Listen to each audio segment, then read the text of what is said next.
அஸ்ஸலாமு அலைக்கும். ஹாய், எல்லோரும் எப்படி இருக்கிறீங்க? இன்ஷால்லா எல்லோரும் நல்லா இருக்கிறாக்கும். இன்றைக்கு நான் செய்ய போகிற ரெசிபி வந்து சிம்பிள் ரெசிபி.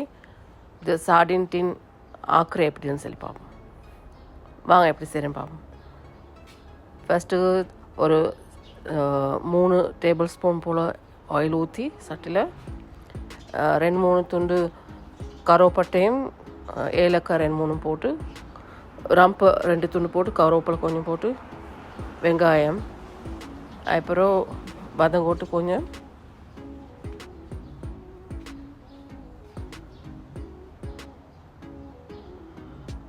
அதோடு சேர்த்து வெள்ளை வெங்காயம் மட்டும் 1 டேபிள் ஸ்பூன் போல் போடணும் இடிச்சு.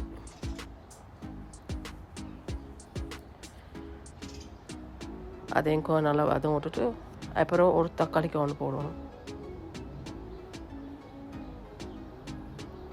நல்லா டேஸ்ட்டாகிக்கும், செஞ்சு பாருங்கள். ஈஸி ரெசிபி அண்ட் அவ்வளோ டைம் எடுக்குமா அது. இப்போ தக்காளியை போடுறதுக்கு ஒரு 1/2 டேபிள் ஸ்பூன் போல் உப்பு போடணும். போட்டு கொஞ்சம் ஒரு 5 நிமிஷம் போல் பூட்டி வைக்கணும், கொஞ்சம் வேவுறது தக்காளி.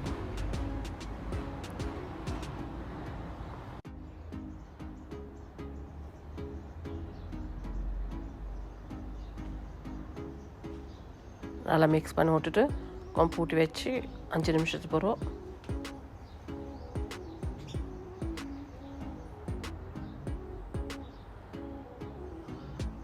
கொச்சிய தூள் வந்து 1 டேபிள் ஸ்பூனும், கொத்தமல்லி தூள் 1 டேபிள் ஸ்பூன், மஞ்சள் வந்து ஒரு 1/2 டீஸ்பூன் போல் போடணும்.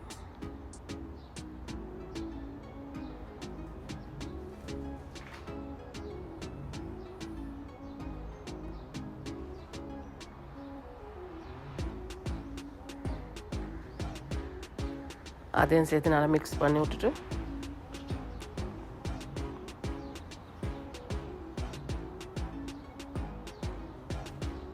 அப்புறம் வந்து தேங்காய் தலைப்பால் வந்து எங்களுக்கு தேவையான அளவு பார்க்க போனால் 1 கப் வேண்டாலும் ஊற்றினா நல்லா. இப்போ நாங்கள் வந்து எடுத்துக்கி மீன் வந்து சாடின் வந்து 2 டின் எடுத்துக்கிற சுட்டி 2, அப்போ அதுக்கு தேங்காய் பால் கொஞ்சம் கூட தேவைப்படும். இதில் பச்சை 3 வெட்டி போடுங்க.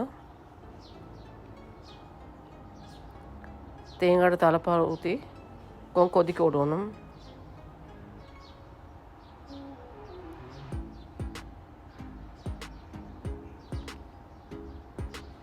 மிச்சமே எல்லோரும் வந்து சாடின் வந்து எண்ணெய் போட்டு தான் செய்கிறேன். ஆனால் இது வந்து மீன் ஆக்கியும் பருப்பும் இது சோறும் தின்னாலே நல்லா டேஸ்ட் ஆகிக்கும். செஞ்சு பாருங்கள், இன்ஷால்லா எல்லாருக்கும் பிடிக்கும். இப்போ ஆனால் கொஞ்சம் வரக்குள்ள இது மீன் போடணும்.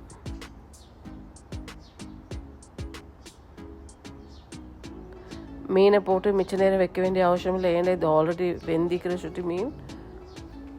அது ஒரு கொதியில் கொதிச்சிருக்கே ஆஃப் பண்ண தேக்கி எனக்கு ஒரு 5 மினிட்ஸ் போல் வைக்கணும்.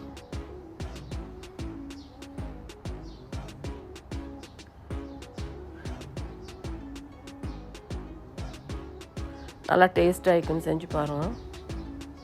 நல்லா இருந்துச்சுன்னா கமெண்ட் பண்ணுவோம், லைக் பண்ணுவோம்.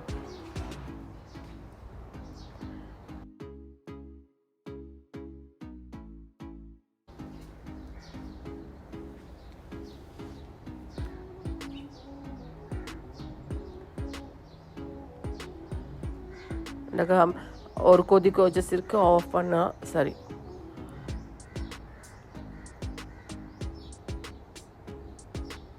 அவ்வளோ தனியான ரெசிபி.